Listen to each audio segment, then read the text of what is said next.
James King is the author of 6 novels and 9 biographies, including books on William Blake, Margaret Laurence, Jack McClelland, which is what we're here to talk about, Farley Mowat, and Lawren Harris. His biography of Herbert Read, The Last Modern, was nominated for the Governor-General's Literary Award, and Inner Places, about the life of David Milne, received a Hamilton Arts Council Literary Award in 2017. A Fellow of the Royal Society of Canada, James lives in Hamilton, Ontario, where we are currently, to talk about Jack, A Life with Writers, the story of Jack McClelland. Welcome to the Bibliophile. Thank you. I'll just quickly read out the introduction to this book. Esteemed literary biographer James King interviewed Jack McClelland, his family, as well as numerous friends, authors, and publishers, and was given unprecedented access to McClelland's papers and the archives of M&S in order to write this lively, captivating biography. Why should we remember Jack McClelland? Well, I think he's a great national hero in the way that he attempted to preserve and promote our culture. I think he realized from the time that he was a young man and entered the publishing field, following in his father's footsteps, he wanted to do something very, very different from his father, because before McClelland himself, before Jack, McClelland and Stewart was basically an agency publisher. That is, they published books from the United States and Britain. Mm-hmm. They took these in and promoted them in Canada. They were involved with other authors, Canadian authors, such as Lucy Maud Montgomery, but McClelland turned the whole institution around, the firm around, by seeking out Canadian writers of the first quality.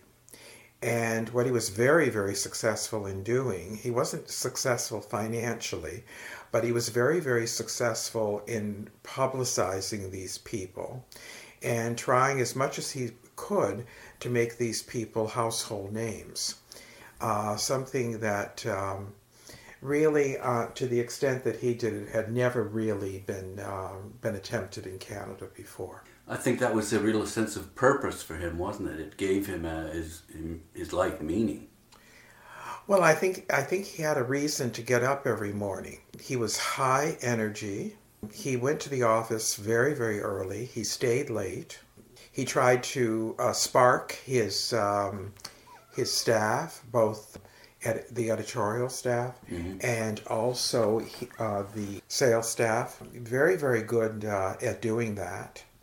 And dedication. He was born into a life of privilege and had a happy childhood. He did. He was I think, a very resourceful, intelligent, gifted child. He could be a scapegrace at certain points, but basically a happy life. He was cherished by his parents, got along very well with his sisters. And then when it later subsequently went to university, and then he served in the war. And it was when he came out of the service that he really took over at the firm. Was he the only boy in the family? Yes. You write that he was a born leader but a bad delegator. You know, some people, their jobs is to oversee a large enterprise, but they can't help micromanaging. And I think in his case, the micromanaging occurs because it's such a difficult enterprise. He's got to get everything working well, or as well as he can get it working. And so, I think that he would often step in and he would tell the editors how to perform such activities and, give them instructions. But basically, he trusted the people he hired. And of the people I interviewed for the book, now it's many years ago now, when I interviewed them, they all had very, very good memories of Jack. For example, I remember speaking to Patrick Crean, who's now the editor, he has his own imprint at HarperCollins. He was responsible or helped get the last Giller for Esi. Both of them. Yeah. They're both of them published by him. And he told me how much he admired Jack and learned a great deal from him. I mean, I think Jack could be abrupt. I remember in talking with him a few times, he could be abrupt with me. I'm used to that as a biographer. But basically very, very cordial, very welcoming, very friendly person. He had a magnetic personality. Well, he was very handsome. Yeah. And he had charm and drive, the instincts of Barnum. That's a very good analogy, because if you're going to do something that he was trying to do, you have to know how to sell.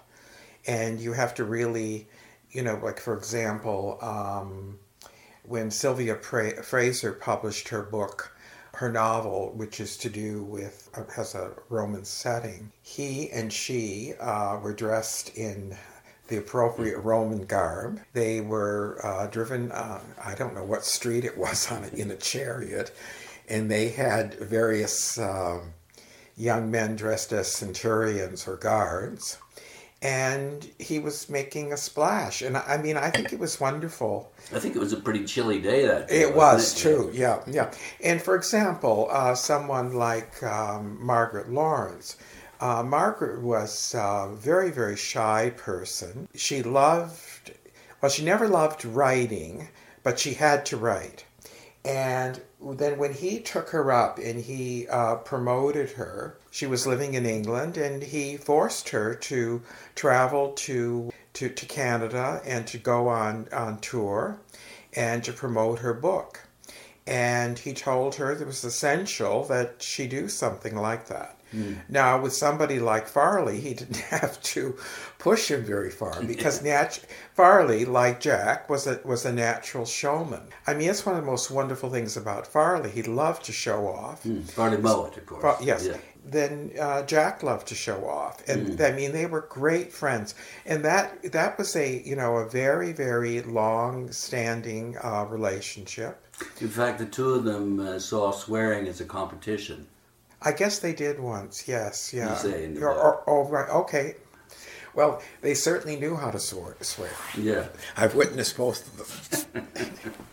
Yeah, getting back to your point about not just being an agent, but publishing Canadian writers, this is what attracted him, I think, to publishing. Whereas importing foreign books didn't appeal to him. No. His approach was that the author was central, and yet this was a recipe for financial disaster. Well, I think it was a recipe for financial disaster, because he built up, once he got going, 12, 15 years into his career, he had a very, very large Canadian list.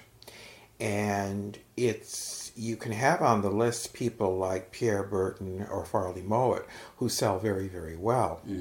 And deservedly so. And then you have other books that don't do so well. And from the get-go they're not. But you have to develop a list.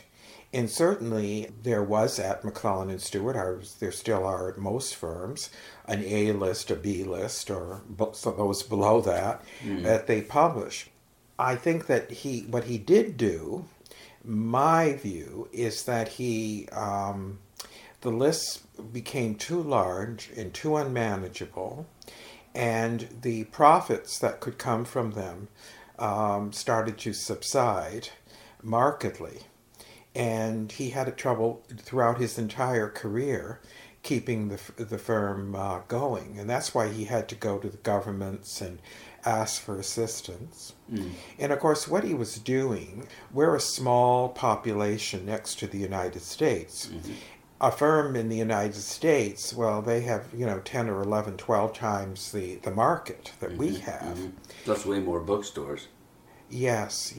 I think that was the basic problem. If he had stuck just to, like big name authors like Mowat Laurence Atwood. Yes, I think that he would have had greater success. Spread himself too thin, you think? And Absolutely, yeah. So if he'd have just focused on the ones that that were selling and that were popular, and what? How could he focus on that? By encouraging him to write more, or no? What he could have done is he could have taken books in from the States or Britain and done a form of agency publishing with Canadian publishing and joined them. Now in Canada today, the foreign-owned firms, which now include McClelland and Stewart, they publish Canadian titles. But the Canadian titles are a very, very small portion of their enterprises. In fact, sorry to interrupt, but you quote some stats from, I think this might be the early 70s, where you say that Canadian companies represented 20% of all of the revenues from the industry, but almost 90% of the Canadian prose and poetry books that were published. Well, just to go back to what's happening now. With the multinationals, my McClelland and Stewart book is published by a multinational. Okay. Mm. Now... Knopf, okay. Yeah, and so what happens there is, yes, they provide excellent editorial supervision, very good publicity, things like that. But the Canadian titles are a very, very small part of what they are doing. Yeah. Because basically what these multinationals want is for the Canadian government to allow them to import their titles from the States and Britain and to market them freely in Canada. So they're willing to, this is the trade-off. The SOP. Yeah, exactly. Well, it is a SOP. Yeah, you're exactly right. Yeah. And I think that is, that's the nature of the game. Never having worked in the publishing industry, I don't know if another formula would be more successful for them, or they should be able to be forced to... For who? For the multinationals, or forced to comply more. Are they forced to publish a certain number of... Is there any kind of mandatory... I don't know that at the moment, what they're required or not required to do. Mm. I remember that, though, when I did publish with Knopf and then with HarperCollins Canada, I remember that the various discussions that I was part of, I was always under the impression that they really wanted these books to do well, and they wanted to please the government, which I thought was great. Mm. So that's their position. The largest Canadian firm now is Dundurn. That's who you've been publishing with lately. They publish my biographies of artists. It's a very good firm, and there are many other Canadian firms, but they are protected by the government in the sense that they can get subsidies, which I think is a very, very good idea. Mm-hmm. And so you have these sort of two entities going on. These Canadian entities are obviously tiny in comparison to the foreign multinationals that are at work here in the country. Absolutely. Yeah. They're much smaller. But we're jumping ahead a bit here. Let's stay with Jack of course. Until we get to the present. Jack shared his father's conviction that publishing was a belief in and a commitment to Canadian culture. But Jack really took that a lot more seriously, I think, didn't he? In the sense that he cultivated authors, whereas his father wasn't quite so involved that way. No, that's true. And there were other people in Toronto attempting something analogous to Jack, say at Ryerson Press, Lawren Pierce. But Jack was the one who really, really took it on. And I think that taking it on was hazardous. Got a quote from page 26, which you've touched on. The physical vastness of Canada, the existence of few bookstores, the domination of foreign publishers, the lack of good indigenous writers, high production costs, and the lure of educational publishing all conspired against the formation of a made-in-Canada literary book trade. They still do. Yeah. Still happens. Jack read Social Planning for Canada, which was published in 1935, and it encompassed the entire direction he was to take with M&S. The entire direction he was to take with M&S was in line with the tenets of this book. I don't remember that clearly enough to comment on it. Okay. It's called Social Planning for Canada. Well, I think that the idea is that he wanted to come up with a master plan, a paradigm, and he was very, very anxious to do that, and he did do it. I think the problem is you have to build a successful infrastructure to do it, and I'm not sure that he was ever able to do it. I think the firm was always wobbling. And, he tried to raise money, early days from the banks, various other people who would invest. And then he had to go to the government, the federal government, the Ontario government, and, ask them. And they did at various points rescue McClelland and Stewart. His encounter with Gabriel Roy led to a recognition of variations in Canadian culture and spurred determination to become the publisher for all of Canada. Mm-hmm. Yes, well, of course, he published Roy's novels in translation. Mm-hmm. He promoted her, as he should have, as a great writer. And he published other translations of Quebec authors. And it was a universal approach that he took. There's something about her too. He fell in love with her in a way. Is that right? She had a very compelling personality. He was quite young when he met her. Yeah, she was very compelling, and I think that he was entranced by her. I wouldn't say he was in love with her, but I would say that he felt her power. And I think if you get in touch with a writer like that and you're a publisher and you're able to enable that person, publicize that person, that sort of helps galvanize you to find other writers. And for example, later on, he publishes Lawrence. Then, of course, the young Margaret Atwood. And he's always looking for this kind of people. And the thing is that writers inspired him. Mm. He loved writers. I remember I spoke at length with Mordecai Richler. Well, sometimes, Mordecai could be a little bit grumpy, but basically a very open-hearted, wonderful person. And that's the way that he responded to Jack. And the way that, Jack really touched him. So Jack is always, he wants to really promote these people because what they're doing is really, really important to him. So he loves Canadian literature. For example, the other great enterprise that he got involved with Malcolm Ross, which I write about in detail, was the New Canadian Library. And that is a great project because he makes available all these titles. Many, if not most of them, that his own company had published. That's correct, but he makes these titles, he labels them in such a way as that he gives them status, and he also makes them available cheaply. And that's very, very important. Yeah. To the university professors and students.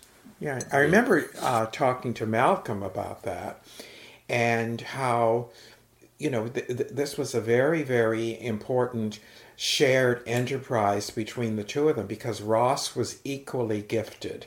And I knew Ross from the time when he was at U of T when I was an undergraduate. I knew him then briefly, and then I got to know him much better when I was researching my Margaret Laurence biography. And there was this absolute commitment on both their parts to doing this.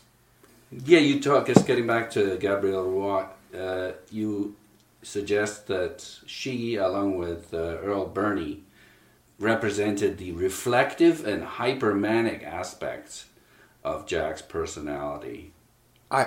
Roy is, she writes about poverty in Quebec.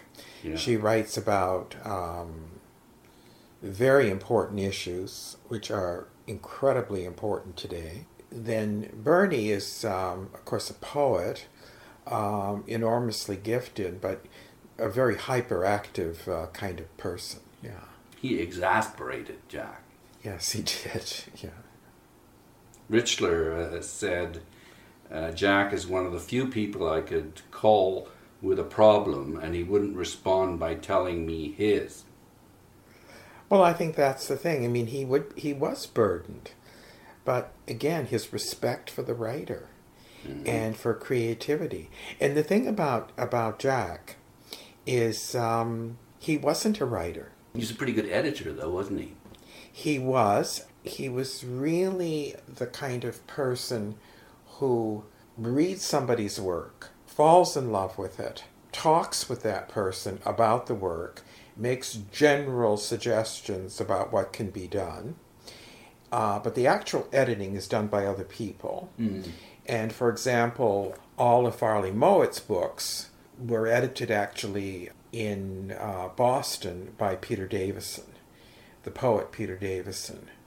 And there were certainly some excellent editors at McClelland and Stewart. And what Jack would do is, when he had taken a writer on, he would then direct that a certain person in the firm to edit that person because he thought they would be wonderful together. The other thing, though, a lot of the editing was actually done out of Canada. I've given you the example of Peter Davison. But, for example, when Margaret Laurence ran into a lot of problems with the diviners, and the book was a mess, the person who put order to the book was Judith Jones, the late Judith Jones, at Knopf in New York. And what Judith basically did is she told Margaret how to organize the book. And she told me in great detail, I talk about this in the Lawrence biography, of what she did. And the interesting thing about Judith Jones is she basically she was a fiction editor. Ann Tyler was one of her people, and I think Updike. But she's also, of course, the great discoverer of publisher of Julia Child, which brought in a lot of money to Knopf. But in all of this, she was the person who basically told the very insecure Lawrence, you have to cut this out, you have to do this, you have to do that. And Margaret was eternally grateful to her. She did a very good job. So, your basic point, he was more what I would call an acquisitions editor. He didn't do much hands-on editing.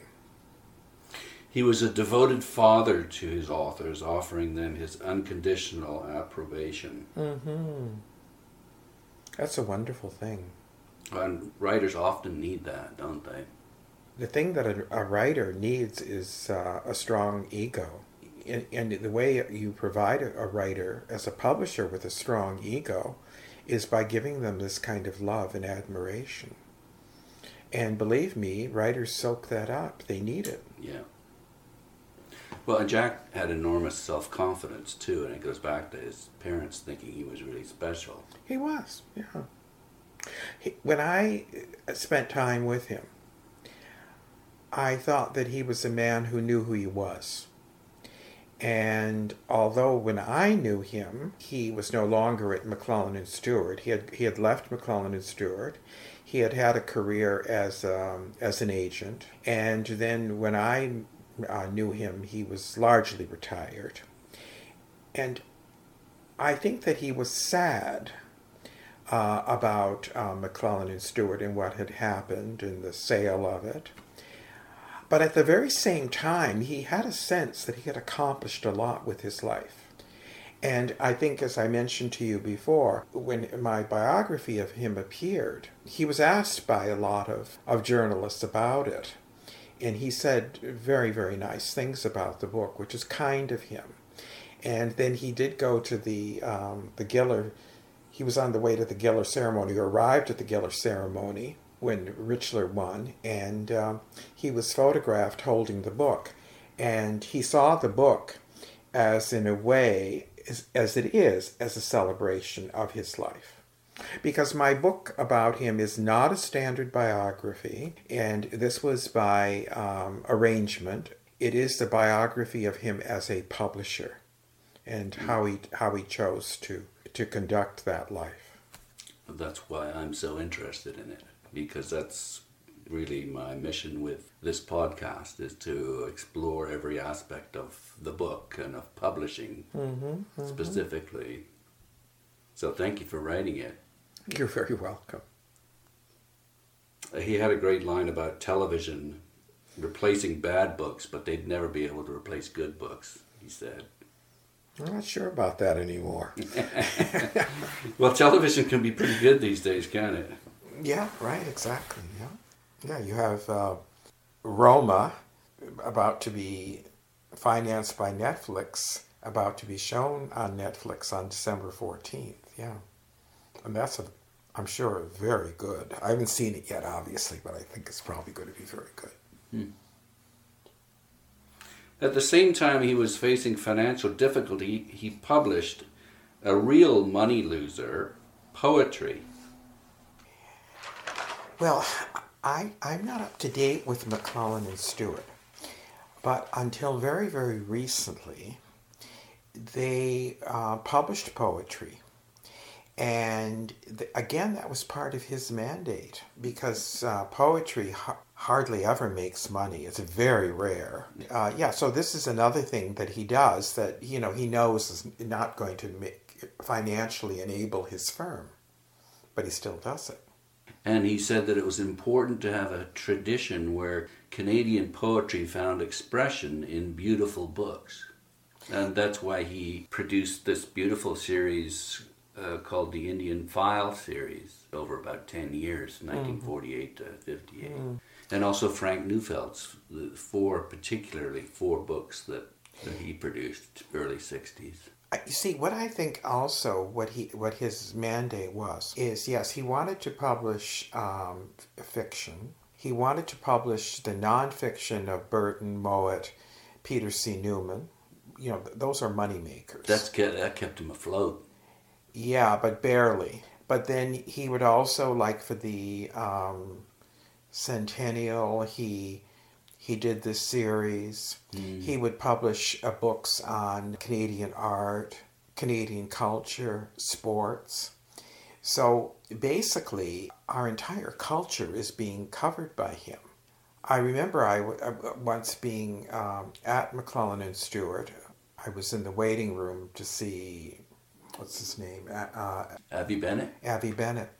And the thing is, you see their catalog, and then you see the books on display, and you see that the whole thing is Canada, and that was still in play for many years after he left. But that is a dangerous enterprise, a very dangerous enterprise, I think. Promoting Canadian culture. Well, because there's a limit to how much the government will give. And there's a limit to the number of people who will buy these books. And I think personally in our culture, there are a lot of people who are not interested in it, who are not interested in what it means, and that it should be kept intact. And, I say I'm an immigrant, so, I have Quebecois ancestry. But I was born in the States. I didn't come here till I was in my 20s, and I didn't begin to work in Canadian material till about 1995. I think that's accurate. And this was published in what, 98? Yeah, that might be the date. I think my Lawrence is 96. And so this is kind of a commitment that I made. I'm always amazed at, I think in some ways how our culture is disappearing or is in danger. That's, sorry to interrupt again. Yeah, sure. Yeah, please. definitely want to talk about that. Right. But I'd like to talk about it once we've finished with Jack's life. Okay, sure. Yes, of course. Okay. Please, yeah. Jack referred to book jackets as posters proclaiming the wares within. He also had an adoration for Alfred Knopf. Yes. Mm-hmm. Father-son kind of thing, or? He didn't know Knopf that well, but the thing is this. Blanche and Alfred Knopf were mainstream American publishers, but they differed from a lot of American publishers in that, yes, they did seek out, very notable American authors and cultivate them. Mm-hmm. But they also brought in a lot of world literature and had that work translated from Swedish, French, German.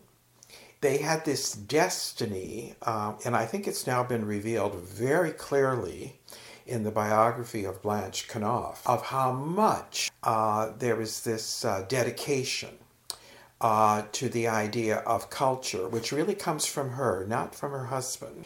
And he, I think, was really emulating them in that way. Now, Knopf ultimately did not make that much money. They survived because they were bought out by Cerf, by Random House. But they're very similar firms in that way. But, you consider they bring in translations of Mann's The Magic Mountain. Kafka, I think, early. They did Undset, the great Swedish writer. They cultivated, they were very important promoters of Elizabeth Bowen, who is an English author who's, for a very refined audience. And they took enormous risks in doing this. And that's where I see the connection between the two. Although also I think that just the quality of production in their books. Oh yes, they took great pride in that. Mm-hmm. Mm-hmm. As did Jack, no? I would say a bit less so, but yes, definitely, yeah. Mm-hmm. You want to get wares in, before the public that are attractive and that people want to buy it. Yeah. Definitely. You suggest that you mentioned Bennett Cerf. He was an influence in this, or a role model in his emphasis on publicity. Well, I met Cerf once when I was a graduate student at Princeton. He came to give a talk. He's very similar to Jack. He was absolutely charming, very, very friendly, very, very talkative, could talk the hind leg off a horse. Mm-hmm. And yet he was a very serious businessman, and I think that's the distinction between him and Jack. I think Cerf was much more a bottom line person. Mm-hmm. Much more wary, very careful how he invested. I admire him tremendously. I think that Jack had the chutzpah, but he did not have maybe the steely underbelly that Cerf had. Cerf is a good businessman. Okay. The other giant in the publishing world that was an influence is James Laughlin, who wanted to present difficult, serious poets and prose writers to the public. Yeah, they're very, very similar. I can't remember at the moment. I forget the financial backing. I think of the American is better though. It is, yeah. I think Steel, Pittsburgh. That's right. Yeah. I think he had money to do it. Well, he didn't have much money until I think the mid-'60s. Right. Okay. Prior to that, he was shoestring. Yeah, well, there are these people, they come up and, they want to do it. Well, I can talk. I did my latest book is an online book. And we have in Canada now this Art Canada Institute, which is run by Sarah Angel out of Massey College. And, just spend a little time with Sarah, and she has all the enthusiasm and the know-how in the publicity sense of Jack McClelland in Canadian art. She's produced over 30 online books. There's 8, I think 6 come out every year, I forget now. She did a magnificent job with my Bertram Brooker, and and to me, she is now the Jack McClelland in Canada. And of the art world? She does only Canadian art. Canadian art. But she is a publisher. Publisher of Canadian art books? Art, online. biography online, but they are magnificent. You should take a look at them. Oh, you should take a look at them. They are wonderful. Bertram Brooker wrote the first Governor General's Award-winning book. Exactly. Now, my emphasis is on his art because of the nature of the ACI, but I certainly take that into account in my biography of him. But it's substantial. I mean, if you... Why aren't they published in print? They'd probably be beautiful. They may. They're thinking of going in that direction. I hope so. Yeah, I hope so too. For Jack, publishing was all about the thrill of the chase, the joy of the discovery. Well, for example, as I recount in the book, he came across a short story by Alistair MacLeod. And then he started reading more Alistair MacLeod. And then he contacted MacLeod. And, MacLeod was a very, very shy person. A very warm-hearted, generous person, but shy. And he just telephoned him, and they started this relationship, and he published him. And I did discuss this with MacLeod, and MacLeod said, he just approached him out of the blue. He said, I read your stuff, I just love it. And of course, MacLeod is a great writer, absolutely great writer. So, yeah, it's this enthusiasm. I think that's the biggest determinant of any kind of success, however you wanted to define it. I agree with you. Mm-hmm. Jack thought the book world could be brought to order, organized in logical fashion, but he was wrong. Completely wrong. The object of his company was to promote a service to Canadian authors, and he was interested in anything that takes the, quote, long-haired solemnity away from the book world. Mm-hmm, mm-hmm. Well, he recognized that publishing had to be seen as a form of media that could attract public attention. It wasn't enough that you published these books and there were a few bookstores that carried them. He was all about, as well as marketing and trying to market. And I think he marketed the hell out of things. Yeah, I think if he couldn't have done it, nobody could have. Yeah, I agree. Mm-hmm. Yeah. This is Pierre Berton. Other publishers may be charming, but you can't get drunk with them. That's very true. And when I interviewed Pierre, I thought Pierre was wonderful. There's I don't know if you've read it. I haven't. It's on my list. His biography by a prof out of Carleton University. That's correct. Yes. Yeah. That appeared after my book. But yeah. When I interviewed Pierre, he had this enormous respect for Jack. And he felt that Jack had done, really promoted him and done a lot for him. Mm. And Pierre was a natural. He was a very good speaker. He loved to travel. And I mean this in a nice way. He loved to be the center of attention. And he was worth attention. I mean, he was a very interesting man. Well, he really was larger than life. He was, exactly. Yeah. And he had this, he had he was very egotistical, but in a wonderful and demanding way. Too, right? He was, yeah. And he would tell Jack at certain points, you're not doing enough for me. And I want you to do this, or I want you to do that. And Jack would listen to him. because he knew that he was cut from the same cloth as Pierre. So that was okay, yeah. Didn't he force Jack to fire a PR person, and that upset a lot of people in the company? Yes, I think there was that incident, yeah. Mm-hmm. Yeah. Satisfied authors are the best PR.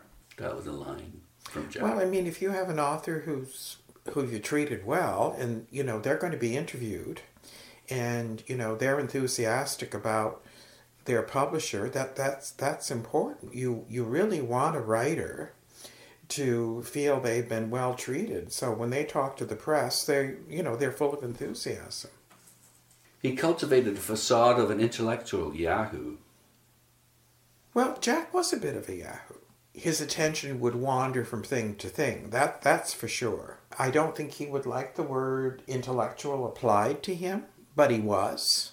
He was just a very intelligent guy. Yeah, he was a rough hewn. He was a man's man in that way. He didn't mind being seen that way. Every time you told Jack how well he looked, this is Anna Porter, he immediately said he was dying. I know. And I think she's published a recent book. She has. I've interviewed her. Oh, have you? Yeah. Yeah, she was delightful when I interviewed her. He did have that. I mean, he was struggling. He had to keep up this appearance, but underneath it, he was worried all the time. And he had to be. Yeah. Yeah. But he was also full of optimism and curiosity. Yeah. Well, curiosity is really one of his most wonderful traits, as it is of any person's. Even though publishing is a lousy gamble. It still is. His warmth and kindness were legendary, which explains the strong sense of community and shared purpose in the company. Mm-hmm. Everyone liked him. I have a great deal in the book about the man who was his second in command. Hugh Cain? Yeah. Hugh Cain, that was a very interesting relationship, because Hugh Cain shared Jack's vision, but he was a more temperate person than McClelland. And he tried to curb McClelland, and he wasn't listened to. And that was important. I think Hugh Cain, in his own way, was a great man, too. Didn't he leave to take over at Macmillan for a while? Mm-hmm, mm-hmm. And he might have come back. I can't remember. I can't remember that anymore, but I know that there were certainly moments of strong disagreement between the two. I think I chronicled some of them. Yeah. Yeah. There came a point where Jack was just sort of burnt out and tired, and they eventually sold the company to a real estate mogul, Avie Bennett, and the agreement was for him to stay on a bit longer. But he soon realized that if you no longer have complete control, you should get out. It was a wise decision. I'd just like to quote something about foreign influence. So on page 231, this was in the early 70s. Foreign influence this is Jack, foreign influence has seeped into the very marrow of our society. Greed, self-interest, complacency, confused purposes, values not introduced perhaps, but certainly encouraged by the presence of foreign capital, have replaced the self-sacrificing determination that built our country. I think in the main I would agree with that. It's just that Canadian culture, because of our low population, is a very, very difficult thing to support. What I have noticed is that since Trudeau has become Prime Minister, Justin Trudeau, yeah, the Liberal government is putting a lot more money into our culture. Yeah, they've doubled the budget of the Canada Council. Yeah. And you see, I think that's because the Liberals realize how important this is, and how important it is that we be a self-sustaining country in terms of our culture. And in a lot of the trade negotiations with the United States, Trudeau time and again stressed that we could not allow our culture to be interfered with in the new trade agreement. And to be honest with you, I think he's put his money where his mouth is in terms of the Canada Council, various other enterprises. Like what? Well, the Social Sciences Humanities Research Council of Canada has had a lot of infusion into its budget, the Canada Council, and as soon as you infuse more money into the Canada Council, that money is going to flow to artists and writers. Yeah. And you have the publishing program of the Canada Council. I'm sure it has more cash infusion than it had before. I think it's about the same, but yeah. Oh, it is? Okay. At least they're not cutting it, though. That's right. Mm-hmm. Let's just finish off. This is your very last paragraph in the book. The book is Jack, A Life with Writers. Jack McClelland's commitment to publishing constitutes the most sustained attempt by a single person to define and enhance Canadian cultural identity.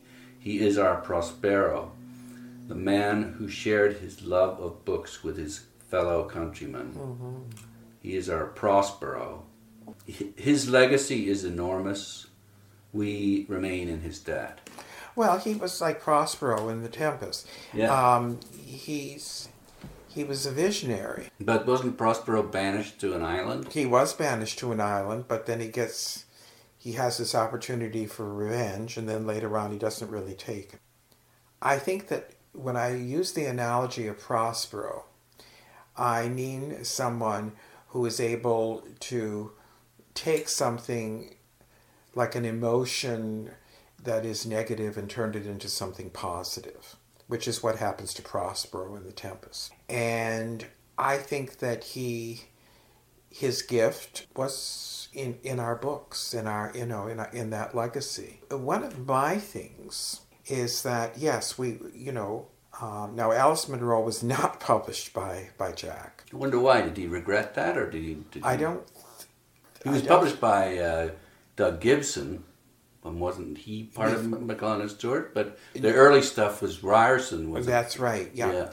And I don't know the route there, and I don't know if there's correspondence about that. I don't think there is at McClelland and Stewart. I think she just went a different route.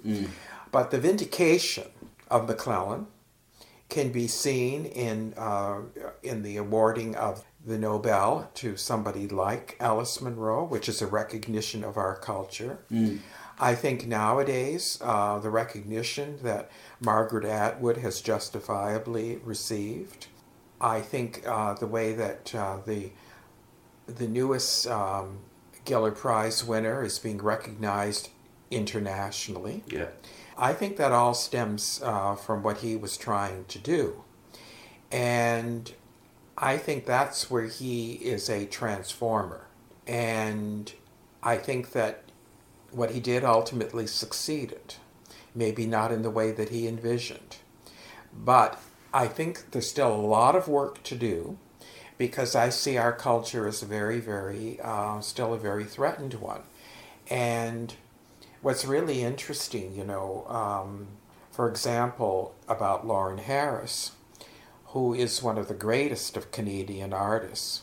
Lawren Harris was never discovered in the States until Steve Martin, the comedian and collector.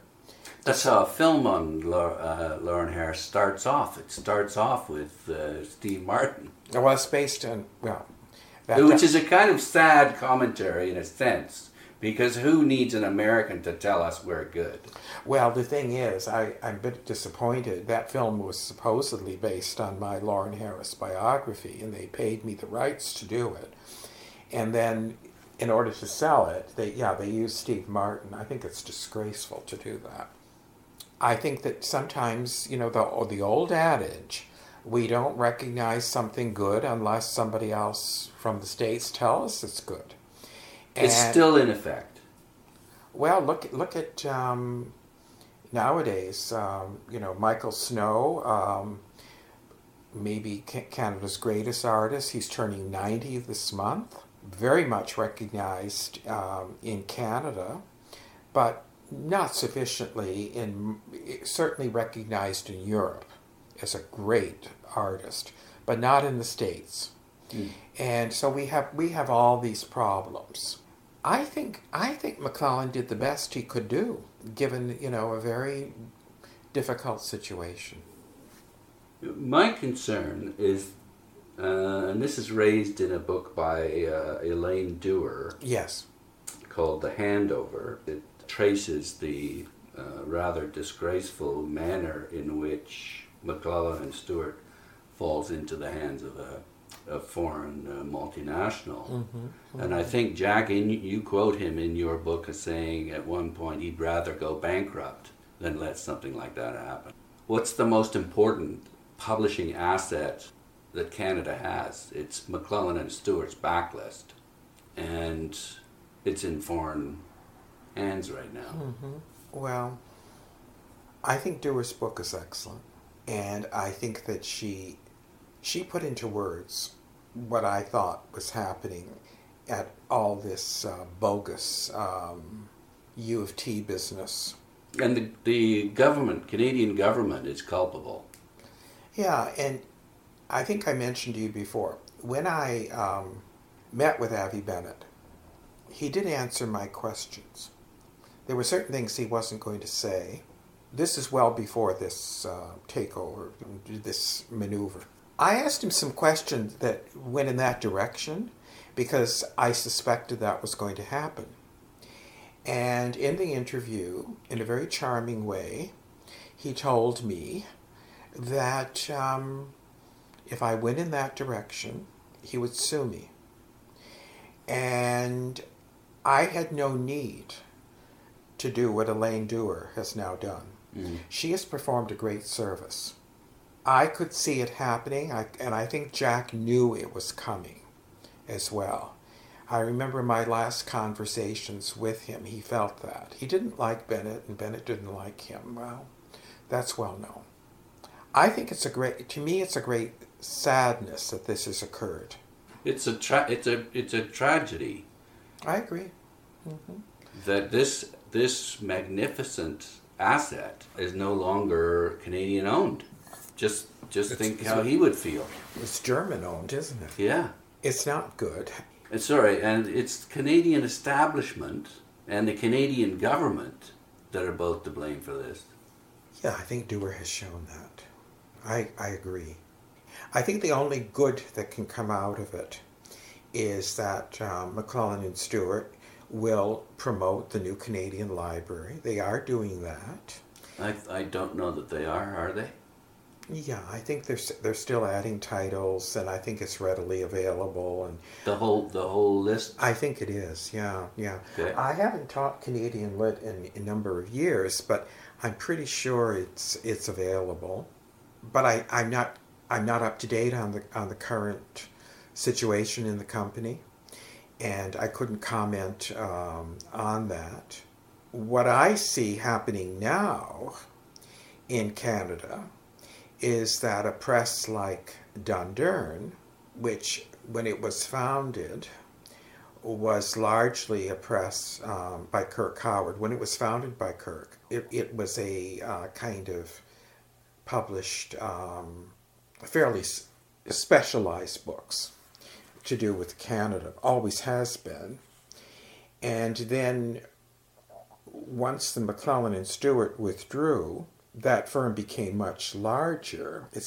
When I first published with them a number of years ago and was at the offices, it had about, I think, 8 or 9 employees. It's now in a different location, and it has at least 20 people. It looks like a major firm inside. And I think that his ideas, I think that he was attempting to do what McClelland was attempting to do. And if you look at his list now, it's all Canadian, and he publishes novels and nonfiction, and I think the firm is very enterprising, I think it has a lot of strong people working there. I certainly have had excellent editorial help there. So I think all is not lost. I agree. I think the same can be said of Biblioasis. Good firm, yeah. Company that published Elaine's book. ECW. Yeah. And a number of others. But they don't have the big money, though. Exactly. Because a writer now of Esi's status can command a large advance in the marketplace, which these other firms cannot afford. That's true. Do you have any kind of closing thoughts on McClelland and publishing today? We've sort of covered it, but is there anything you've said? I think I haven't.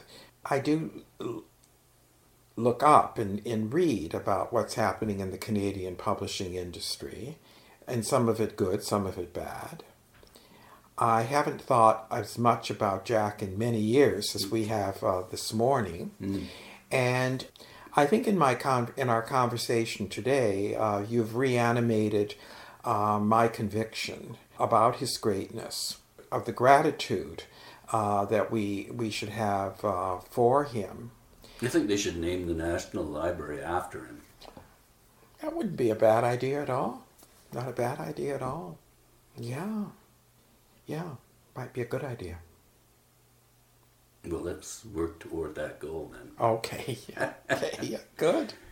Thank you very much. You're very welcome. Pleasure.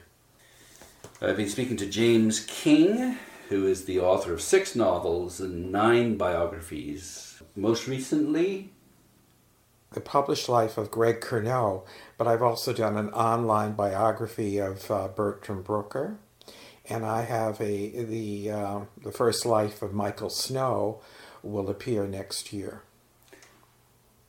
In print? Yes, with Dundurn. With Dundurn. Mm-hmm. Great. Thanks very much for your time. You're very welcome.